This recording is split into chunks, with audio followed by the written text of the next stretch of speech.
Two you know? உங்களுக்கு தெரியுமா? தூய சக்தியா தீய சக்தியா எது வேண்டும் உங்களுக்கு நீங்களே தீர்மானித்துக் கொள்ளுங்கள். ஹாய் ஹலோ வணக்கம், இது உங்கள் டக் டூ யூ நோ.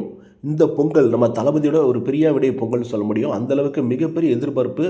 அதாவது அட்வான்ஸ் புக்கிங்லேயே கிட்டத்தட்ட 100 கோடிக்கு மேலே எல்லாம் புக் பண்ணியிருந்தாங்க நம்ம ஜனநாயகன் திரைப்படத்துக்காக. கடைசியில் பார்த்தீங்கன்னா சென்சார் சர்டிஃபிகேட் கிடைக்காம இந்த படம் வந்து கோர்ட்டு கேஸு ஜனவரி 21 தள்ளி வச்சுட்டாங்க. இதற்கு மத்தியில் நம்ம டிஎம்கே எடுத்த படம் தான் பராசக்தி. இதில் சிவகார்த்திகேயன் ஒரு ரோல் நடிச்சிருக்காரு. ஆக்சுவலி இந்த படம் பார்த்திங்கன்னா நம்ம நடிகர் சூர்யா, துல்கர் சல்மான், நஸ்ரியா நடிக்க வேண்டிய படம் புறநானூறு. அடுத்த படத்தை சில பல காரணங்களாக அவர் நடிக்க மாட்டேன்னு சொல்லிட்டு போயிட்டார். ஏன்னா இதில் வந்து அதிகபட்சமாக நம்ம காங்கிரஸ் திட்டுற மணிக்கு இருக்குது. தமிழ் பெருசு ஹிந்தி திணிப்பு இருக்குது பார்த்திங்களா, ஹிந்தி திணிப்பு வந்து வேணாம்னு சொல்கிற படம் தான் இந்த படம். ஸோ அதனால் சூர்யா நடிக்க மாட்டேன்னு சொன்னதுனால அதுக்கடுத்து சிவகார்த்திகேயன் அந்த ரோலில் கொண்டு வந்து சுதா குங்குரா டைரக்டர் பண்ணியிருக்காங்க.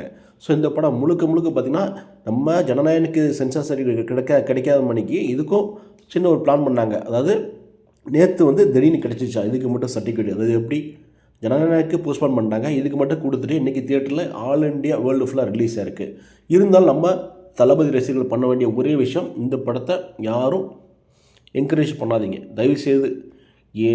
நான் சிவகார்த்திகேயனுக்கு எதிரானவன் கிடையாது. இந்த படத்துக்கு அதாவது திமுக பண்ணுறாங்க பார்த்தீங்களா, அந்த சக்தினால தான் சொல்கிறேன். யாருமே இந்த படத்தை தியேட்டரில் பார்க்க தவிருங்க.